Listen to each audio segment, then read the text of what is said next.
Hello and welcome back to our channel Finance for Beginners. Today in this video I am going to show you how to download or install Countabout app in your device.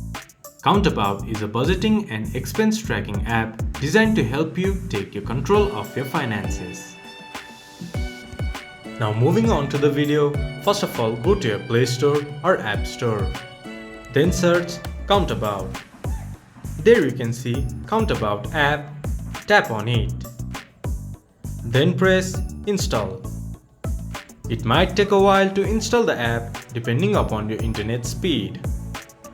Once the app has been installed, open Countabout app for a versatile financial tool.